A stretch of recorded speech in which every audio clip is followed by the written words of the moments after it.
Fala, criatura, como é que você tá? E aí, bom, bonito e saudável? Eu espero que você esteja maravilhoso. Bom, nesse vídeo de hoje, o que a gente vai fazer? Nós vamos dar continuidade naquela mega revisão que a gente vem fazendo a respeito dos conteúdos presentes na apostila 1 do nosso curso extensivo de Química, aquele curso fechado da turma de 2024, que eu estou trazendo de forma completamente gratuita para você. E eu espero que você esteja adorando, tá? Ó, já vou te falar, para você poder acompanhar, esse vídeo de hoje a gente vai falar a respeito do quê? Ligações químicas, polaridade, geometria e forças intermoleculares. Cara, quanto assunto que às vezes você pena e que pode pegar você no vestibular, mas que com essa revisão de hoje você vai conseguir ver o que é importante de você saber para esse tipo de prova, tá? Agora posso te falar, para você acompanhar de maneira maravilhosa essa aula, o que você vai fazer? Você vai clicar aqui embaixo no link da descrição, onde eu coloquei a lista de exercícios que nós estamos utilizando. É uma lista de VOF e o ideal é que você faça como? Que você primeiro resolva essa lista, tá? E depois acompanhe o vídeo de resolução, onde eu vou colocar cada ponto aqui para você.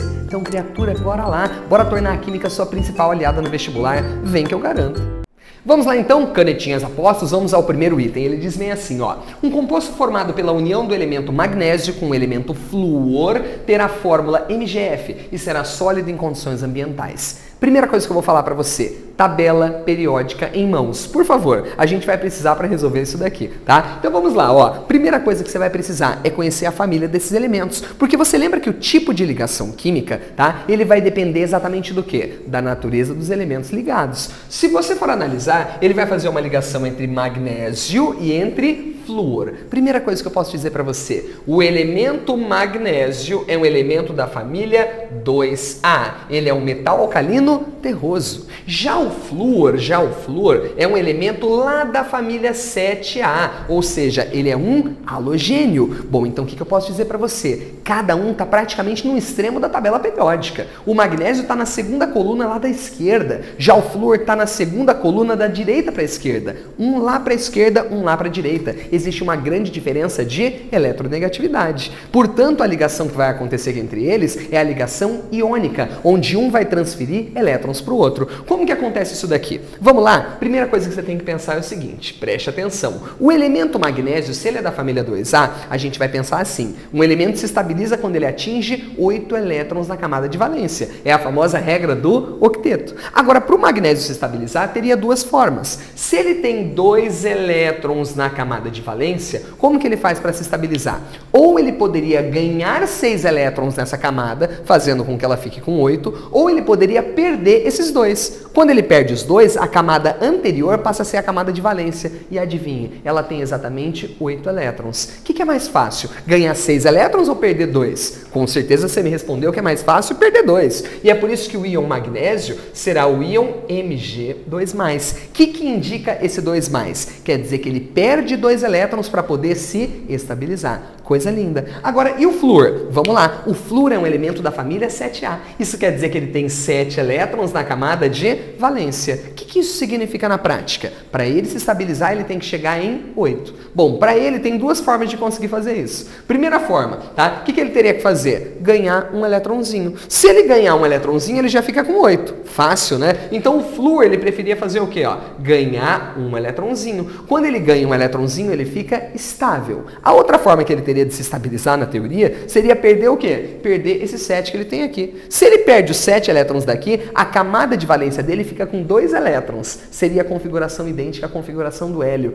Muito mais fácil ganhar 1 do que perder 7, tá? Então, ó, ele vai ganhar um elétron para estabilizar. Moral da história, o íon magnésio, Mg2+. Íon flúor, F-1. Como é que a gente faz para encontrar a fórmula iônica desse composto? Como é que eu faço para encontrar a fórmula iônica do composto? Você olha para as cargas, né? Olha para as cargas aqui. Você tem o Mg2+, vou colocar um de frente para o outro. O Mg2+, e você tem o F-1. Em módulo, essa carga é diferente dessa. Então, o que a gente faz? Quando as cargas eram diferentes, o que a gente fazia? Escorregava. Esse 2 escorrega para cá e esse 1 escorrega para cá. Tudo bem? Então, ó, o 1 passou para o magnésio, certo? Ficou Mg1. O 2 do magnésio passou para o flúor, ficou MgF2. Portanto, essa é a fórmula do composto gerado. O que eu posso dizer para você? Vamos lá. Ele já errou porque ele falou para você que a fórmula seria MgF. Não, a fórmula é MgF2. Agora vamos ver essa outra questão. Ele disse que ele seria sólido em condições ambientais. Isso é verdadeiro ou falso? Cara, isso é verdadeiro. E por que que é verdadeiro? Se esse carinha que você está vendo aqui, ele é um composto iônico, o que que a gente tem que lembrar de compostos iônicos? Que todos eles eram sólidos em condições ambientais. Composto iônico, por conta da ligação ser muito forte, ele é sólido em condições ambientais. Então o único erro que teve nesse item aqui foi justamente falar que a fórmula seria MgF,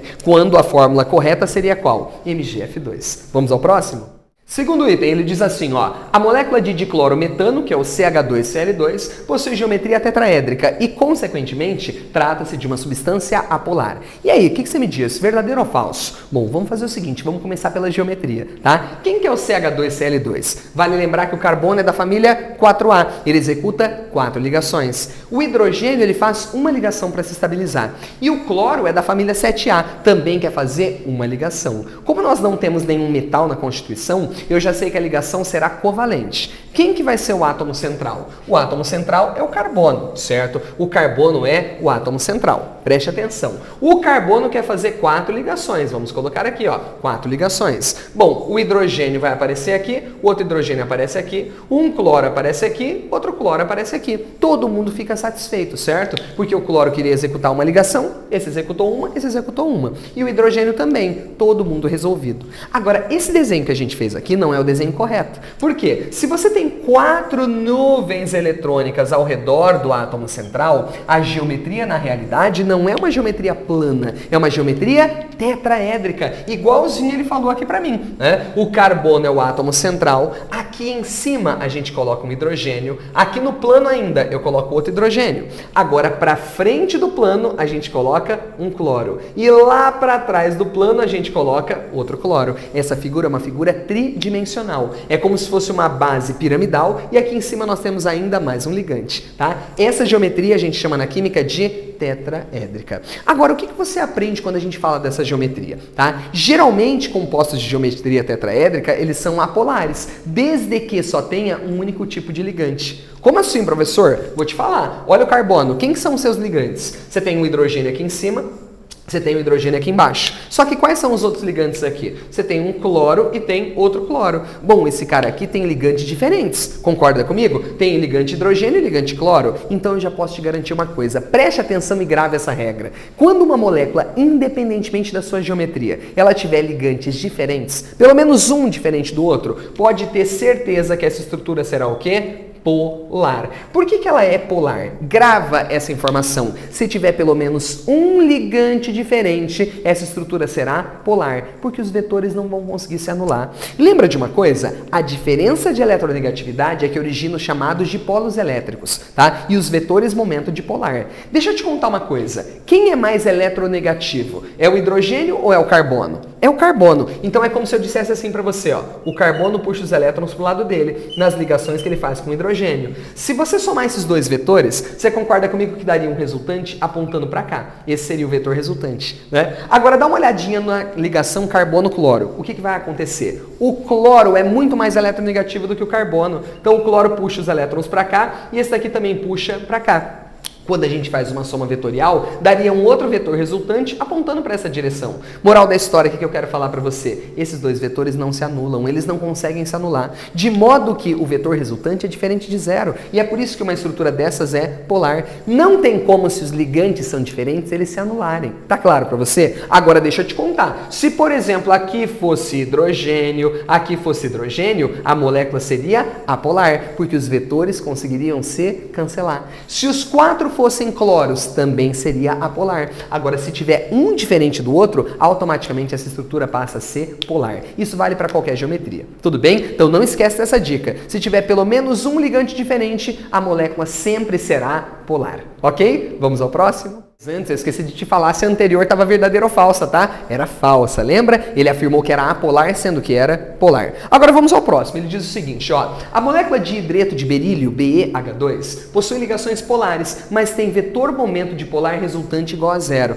Pelo amor de Deus, presta atenção. Vamos entender primeiro essa situação que ele está falando aqui, tá? Primeira coisa que confunde muita gente é o seguinte. Berílio é um elemento da família 2A. Ele é um metal alcalino terroso. Pelo normal da gente imaginar, é o seguinte, se você tem um metal ligado ao hidrogênio, a ligação geralmente é iônica. Só que eu vou te contar uma coisa, o berílio ele é muito pequenininho, de modo que mesmo sendo um elemento da família 2A, esse cara ele ainda tem uma certa eletronegatividade bem maior do que dos demais elementos da mesma família. De modo que a ligação entre berílio e hidrogênio não vai ser uma ligação iônica, vai ser uma ligação covalente, por mais estranho que seja. Só que agora vem a segunda parte mais estranha. Sabe qual que é? O berílio, ele tem 2 elétrons de valência, certo? Ele vai fazer ligação covalente, só que ele não vai querer chegar em 8, ele vai querer chegar só em 4 elétrons. Por isso que se ele tem 2 elétrons e ele quer chegar em 4, ele precisa fazer apenas 2 ligações. O berílio, ele é estranhão, ele faz 2 ligações para se estabilizar.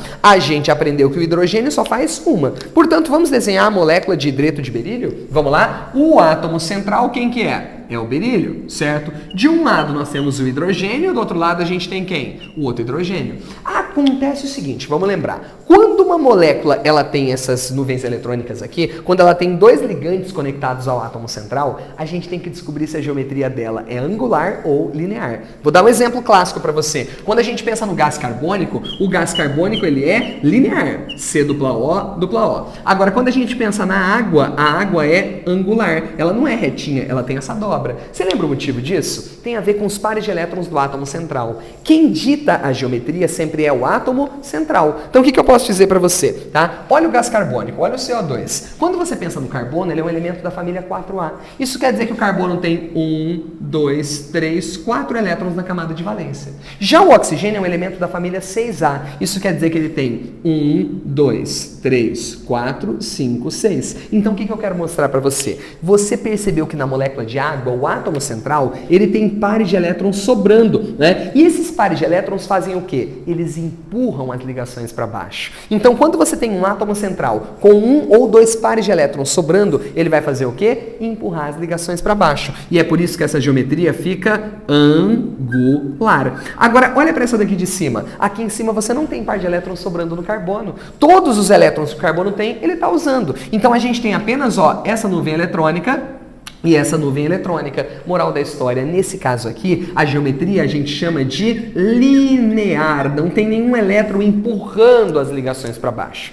Então, para a gente decidir o que o hidreto de berílio vai ser, se ele é linear ou se ele é angular, a gente tem que ver se está sobrando ou se não está sobrando pares de elétrons no átomo central. Bom, o berílio é da família 2A. Isso quer dizer que ele só tem 1, 2 elétrons. Moral da história, não está sobrando nada, né? Se não está sobrando par de elétron, a geometria dele vai ser qual? A linear. A geometria dele é linear. Perfeitamente como a gente desenhou aqui. Tudo bem? Agora eu tenho que te contar uma coisa. Vamos ver o que ele pediu. A molécula de hidreto de berílio possui ligações polares, mas tem vetor momento dipolar resultante igual a 0. Vamos começar pela primeira parte aqui, tá? Ligações polares. Quando que nós temos uma ligação polar e quando que nós temos uma ligação apolar? Eu vou te dar esse exemplo do que está aqui, tá? Você concorda que aqui tem carbono ligado a O? Então, ó, se tem carbono ligado a O, você concorda comigo que existe diferença de eletronegatividade entre eles? Gente, átomos diferentes têm diferentes eletronegatividades. Então, ó, se é C com O, a ligação ela é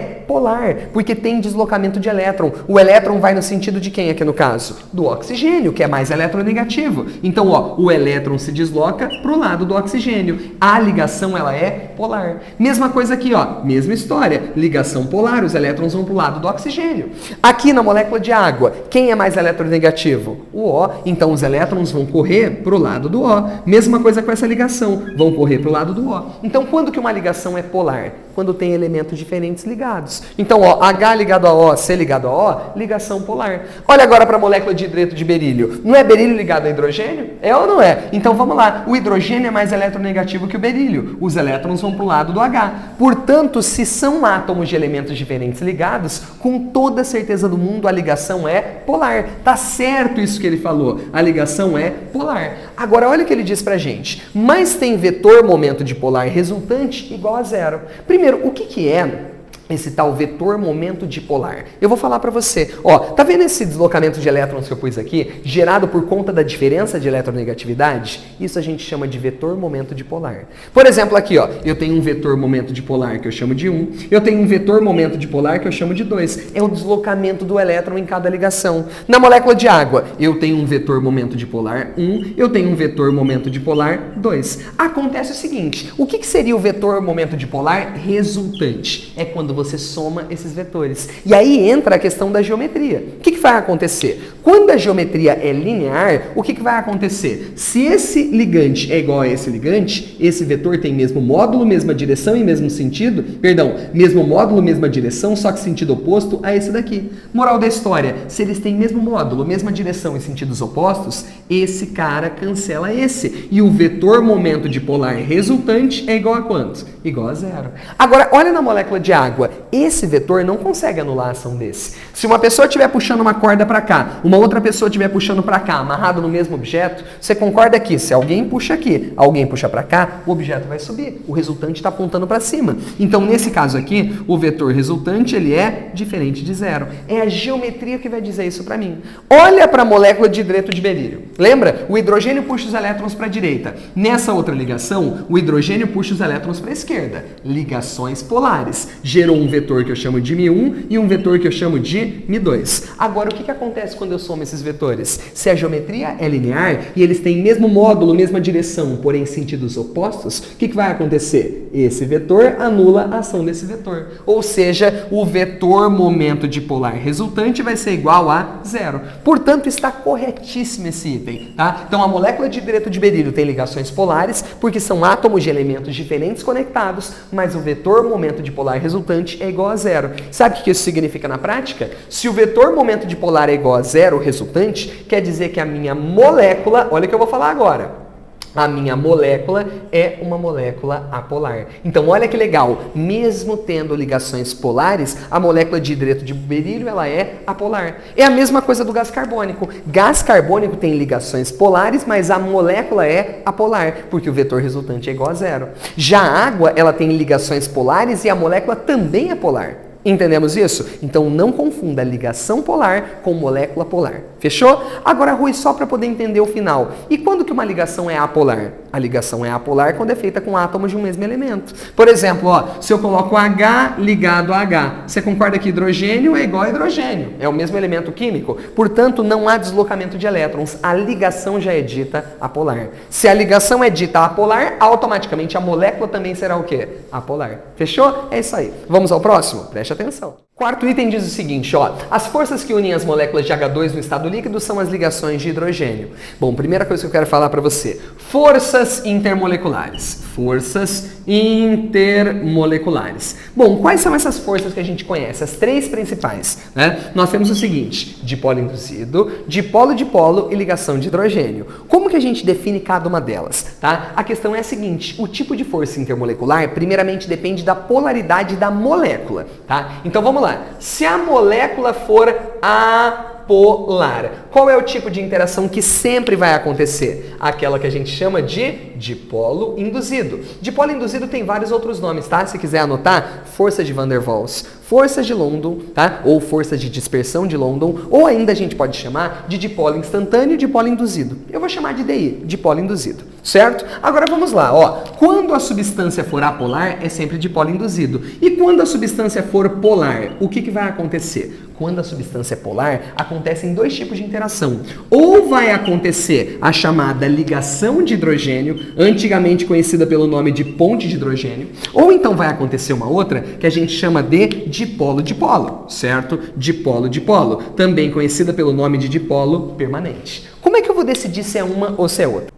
Para ser ligação de hidrogênio tem que ter o famoso FON ligado a H. Preste atenção, ó, o famoso FON ligado a H. Como assim, professor? Tem que ter H ligado a F, ou tem que ter H ligado a O, ou tem que ter H ligado a N, e a molécula ser polar. É aí que acontece a ligação de hidrogênio. Agora, os demais casos de moléculas polares que não tiverem HF, OH ou NH, vai acontecer qual a interação? O famoso dipolo-dipolo. Então agora, para a gente poder definir a força que age, né, nas moléculas de H2, eu tenho que definir o tipo de polaridade que tem essa molécula. Bom, vamos lá? Quando eu penso em H2, o que é H2? É H ligado a H. Para um pouquinho, isso daqui é uma molécula biatômica, formada por 2 átomos apenas. E são átomos de um mesmo elemento químico. Portanto, não existe diferença de eletronegatividade. Logo, a ligação é apolar. E se essa é a única ligação que constitui, essa molécula automaticamente é uma molécula apolar. Para um pouquinho, se essa molécula é apolar, qual é o tipo de interação que vai existir entre suas moléculas no estado líquido? Vai ser as forças do tipo dipolo induzido. Então tá falso o que ele falou. Ele falou para você que seria ligação de hidrogênio, e eu vou te falar, é uma pegadinha que pega muita gente. Porque se é H2, a pessoa pensa, hidrogênio deve ser ligação de hidrogênio. Pelo amor de Deus, criatura, para acontecer ligação de hidrogênio, a primeira condição é que a molécula seja polar. E além de ser polar, tem que ter FON ligado a H. Portanto, esquece. Essa daqui está completamente errada, tá? É isso aí. Então, não esquece na hora de definir o tipo de interação. Você tem que lembrar justamente da polaridade da molécula. Agora, só para fechar, você lembra que tem um outro ponto importante, né? O tipo de interação ele é definido pela sua magnitude, pela sua intensidade. Qual dessas três é a mais intensa que tem? É a ligação de hidrogênio. Seguida de qual? Do famoso dipolo-dipolo. E, por fim, aquelas mais fraquinhas que acontecem em moléculas apolares, que é o dipolo induzido. Essa é a ordem de intensidade ou magnitude das interações. Vamos ao próximo? As forças de interação intermolecular formadas ao adicionarmos acetato de sódio em água são mais intensas do que aquelas existentes na água pura. Bom, deixa eu te fazer uma pergunta. Qual é o nome da interação existente quando eu penso na água pura? Bom, todo mundo sabe de cor que a interação que acontece é a famosa ligação de hidrogênio. Vale lembrar que a molécula de água é uma molécula polar, certo? Então, o que é a molécula de água? É assim, ó, H ligado a O ligado a H. Lembra que ela é polar por conta da sua geometria ser angular, certo? E aí, o que vai acontecer? Ó? Eu vou desenhar duas molequinhas de água só para você poder entender. Tudo bem? Você lembra que o oxigênio é mais eletronegativo do que o H. Portanto, o O fica com uma carga parcial negativa, delta menos, e os Hs ficam delta mais, certo? Eu vou desenhar isso daqui para as duas moléculas de água, só para você poder entender o que é a ligação de hidrogênio. Você entende que é uma ligação intermolecular. Ela acontece entre moléculas distintas. Como o hidrogênio é positivo e o oxigênio é negativo, tá? Entre eles surge uma força de atração. E essa força de atração a gente chama do quê? De ligação de hidrogênio. Tudo bem? Nós vimos agora há pouquinho o quê? Que a ligação de hidrogênio, quando comparada com aquelas outras duas, ela é a mais intensa que tem. Ligação de hidrogênio é mais intensa que dipolo-dipolo, que é mais intensa que dipolo induzido, certo? Mas agora ele está falando de uma outra coisa. Vamos lá. As forças de interação formadas ao adicionarmos acetato de sódio em água são mais intensas do que na água pura. Bom, a interação que existe na água pura é a famosa ligação de hidrogênio. Então era da gente esperar que esse item estivesse falso, já que ele está falando que tem uma interação mais forte do que essa. Mas posso te contar, esse item está completamente verdadeiro. E por que ele está verdadeiro? Eu vou contar para você. Dá uma olhada no nome desse composto que está aqui. Você pode até não saber quem que é, mas pensa no nome dele. Acetato de sódio.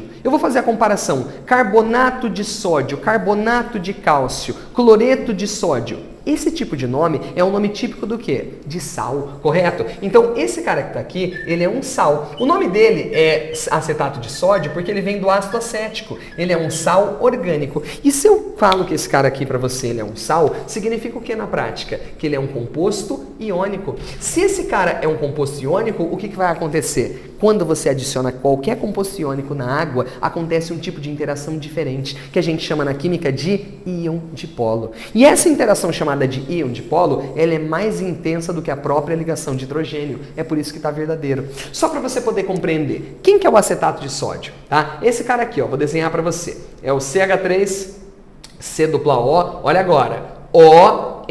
Isso é o acetato de sódio. Tudo bem? Olha o que vai acontecer. Essa ligação entre O e Na é uma ligação iônica. O Na é Na+, e o O é O-. Quando você coloca esse cara na água, primeira coisa que vai acontecer, ele vai se dissociar, ele vai separar essas cargas. Então, na verdade, ó, separa uma da outra. Eu vou apenas separar essas duas aqui, ó. O Na+ vai sair, vai sobrar a parte negativa. E o Na+ vai ficar agora separado. Vou colocar aqui, ó. O Na+ está completamente separado. O que eu queria contar para você? Tá vendo essa carga negativa que está aqui? Essa carga negativa que está aqui vai interagir com a molécula de água. A água é o solvente, não é? Olha que interessante. Você concorda que a parte positiva da água é o hidrogênio e a parte negativa é o oxigênio, por conta das eletronegatividades. O que vai acontecer? Esse cara não é negativo? É ou não é? Então o que vai acontecer? A molécula de água vai virar seus hidrogênios para ele. Ó, o hidrogênio da água vai virar para esse cara que está aqui, porque o hidrogênio é positivo. Então eles vão começar a interagir. Essa interação aqui, ó, é uma interação que a gente chama na química de interação do tipo íon-dipolo. O que essa interação tem de diferente das anteriores? Eu vou te contar. Ela é muito mais forte por um motivo muito simples. Esse cara que está aqui, ó, essa carga negativa é uma carga de verdade, porque nós temos aqui um íon de verdade, não é um delta. Qual que é a diferença de um delta para uma carga de verdade? Delta é uma carga parcial. É uma carga surgindo de uma diferença de eletronegatividade que não é tão grande assim. Agora, nesse caso, você concorda que o oxigênio, ele realmente roubou o elétron do Na. Então, o elétron é dele. Isso é um íon de verdade. Não é apenas um deltinha, um deslocamentozinho de elétron. É porque ele realmente roubou o elétron para ele. Portanto, aqui nós temos um íon de verdade. E aqui, ó, esse delta+, é um dipolo. É uma carga parcial mais fraca. Entre um íon, que é uma carga muito intensa, e um dipolo, surge essa interação diferente que a gente chama de íon-dipolo. E essa interação do tipo íon-dipolo, vou te contar, ela é mais intensa do que a ligação de hidrogênio. E é por isso que esse item está verdadeiro. Rui, mas espera, acontece a mesma coisa com o Na? Claro que sim. Só que como o Na é positivo, a parte da água que se interessa por ele é o oxigênio, que é negativo. Então é como se os oxigênios, ó, se virassem todos para esse Na. Várias moléculas de água vão fazer isso daqui. Olha que legal. Delta menos, delta menos. Olha as interações entre eles acontecendo, ó. Aqui, interação aqui. Essas interações são do tipo íon-dipolo. Entendeu? Então, na ordem de forças intermoleculares, lembra que o íon-dipolo ele é mais intensa do que até a ligação de hidrogênio. Fechou? Então não esquece. Sal na água, composto iônico na água, sempre a interação que acontece é íon-dipolo. Tá ok? Na verdade, a definição é a seguinte. Íon-dipolo acontece quando você dissolve um composto iônico num solvente polar. Agora, nas 99% das questões, quem é o solvente polar que a gente usa? É a água. Então decora, sal dentro da água, íon-dipolo. Ok? Vamos ao próximo e último item. Fala bem assim, ó, sabões e detergentes são capazes de emulsificar óleos e gorduras em água devido ao seu caráter anfotérico, ou seja, por possuir uma parte polar e uma parte apolar em sua cadeia.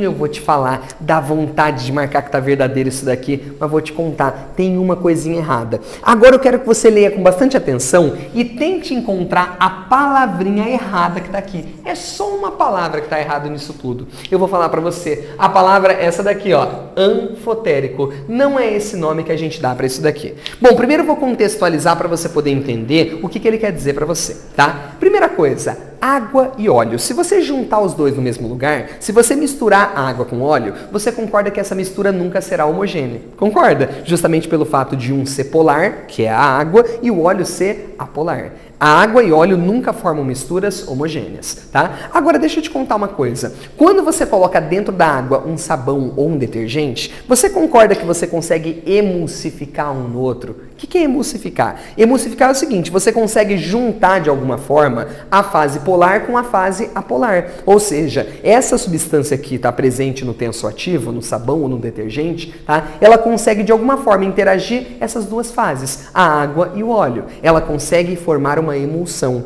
E como é que ela consegue fazer isso? A ideia é muito simples, ó. Eu vou desenhar para você uma molécula de sabão. Dá uma olhadinha nessa molécula que eu estou desenhando aqui, ó. Isso daqui é uma molécula de sabão, por exemplo, tá? O que eu quero falar para você? Ele é um sal orgânico de cadeia longa. É um sal orgânico de cadeia longa. Se esse cara aqui é um sal, o que vai acontecer? Essa pontinha aqui é iônica. Pois na água, o que ela vai fazer? Ela vai dissociar. Olha que bacana que você tem aqui então. Essa parte da cadeia só é formada por carbonos e hidrogênios. Tudo bem? Carbonos e hidrogênios a gente aprende, tá? Que todo hidrocarboneto sempre é apolar. Se você não lembrava, anota essa. todo hidrocarboneto sempre é apolar. Agora dá uma olhadinha nessa ponta que está aqui. Dá uma olhadinha nessa ponta. Você concorda que isso daqui é um íon, né? Isso daqui é um íon. E íon é o extremo do polar que pode existir. Isso daqui é o extremo do polar que pode ter. Moral da história, olha que bacana. Essa parte de cá, essa cauda longa, ela é capaz de interagir com quem? Com o óleo, justamente pelo fato do óleo ser apolar e a cauda também ser. Já essa pontinha de cá que você está vendo, ela é um íon. Se ela é um íon, ela é capaz de interagir com quem? Com as moléculas de água, porque a molécula de água é polar e o íon também é. Então olha que bacana, essa molécula aqui, que é a molécula do sabão, ela consegue de um lado interagir com o óleo, do outro lado interagir com a água. Ela vai emulsificar esse sistema. Ela consegue de alguma forma unir esses dois caras aqui. Já vou te falar, a mistura não vai ser homogênea não. Emulsão é uma mistura coloidal, ela é heterogênea, mas pelo menos você consegue ali, né, juntar os dois num lugar mais ou menos ali parecido. Tudo bem? É isso que ele vai fazer. Só que o termo que ele usou aqui está um termo inadequado, porque isso a gente não chama de caráter anfotérico. Caráter anfotérico é quando uma substância ora pode agir como ácido e ora pode agir como base. Quem tem caráter anfotérico é a água. A água ora age como ácido, ora age como base. Quando uma substância tem na sua cadeia uma parte polar e uma parte apolar, a gente fala que ela tem um caráter, olha aqui, ó, pode usar dois termos, tá? Caráter anfipático, ou então caráter anfifílico. É esse termo que a gente usa, e não anfotérico. Anfotérico é quando você pode agir como ácido e agir como base. Agora, anfipático ou anfifílico é quando uma estrutura tem na mesma cadeia uma parte polar e uma parte apolar. Tudo bem? Então esse foi o erro desse item aqui, por isso que ele está falso. Agora, posso te contar uma coisa? Não se esqueça que quando o sabão, o tensoativo, pode ser sabão ou um detergente também, quando ele interage com a sua gordura e com a água, o que vai acontecer? Ele forma uma micela, é um glóbulo que ele vai formar. Só para você poder entender, tá? Primeira coisa, imagine que isso daqui seja uma gotícula de óleo, porque a primeira coisa que o sabão faz, tá, é ele ser um agente tensoativo. Ele destrói a tensão superficial do óleo e faz aquela gotona de óleo se transformar em pequenas gotículas. E olha que legal, ó, essa parte apolar eu vou representar assim, ó, como se fosse uma retona, tudo bem? E essa cabecinha polar eu vou representar assim com uma carga negativa. Olha que bacana, é como se várias moléculas de sabão fizessem isso daqui, ó. Elas vão englobar esse óleo que você está vendo. Ela engloba esse óleo que você está vendo. Tudo bem? Essa estrutura que você está vendo aqui é uma estrutura tridimensional, tá? Isso a gente chama de micela. A gente chama de micela. É uma estrutura globular, tridimensional. O que acontece é o seguinte, olha que bacana. A parte de fora interage com as moléculas de água, porque ela é iônica, polar. A parte de dentro, através do dipolo induzido, interage com o óleo. E esse glóbulo que está aqui, o interessante é que um glóbulo desse repele outro glóbulo desse, porque você percebeu que ele tem carga negativa? Uma micela repele a outra micela, porque sempre ela será negativa. Isso não permite que o óleo volte a se aglomerar, e é por isso que ele fica espalhado no sistema, fica espalhado junto da água. Esse processo a gente chama na química de emulsificação, tá? Então por isso que eu queria colocar para você esses detalhes daqui. Então, ó, termos como anfipático, anfotérico, anfiprótico, né? Aqui, anfifílico, eles vão aparecer para você. Então não confunda. De novo, o que você não pode esquecer, anfipático é sinônimo de anfifílico. É quando alguém é polar e apolar. Agora, anfotérico ou anfiprótico é igual a água. Lembra? Ora age como ácido e ora age como base. Beleza? Espero que você tenha gostado desse vídeo. Posso te falar uma coisa? Se você não é inscrito no nosso canal, criatura, tá esperando o quê? Muitos conteúdos bacanas como esse sempre vão aparecer para você. Então, ó, fique esperto que o próximo vídeo já vem aí. O próximo vídeo é a continuação e posso falar para você, já vou dar um spoiler. Vamos falar de NOx e oxirredução. Cara, o vídeo é sensacional. Espero vocês por lá. Ó, beijão, valeu e tchau, tchau.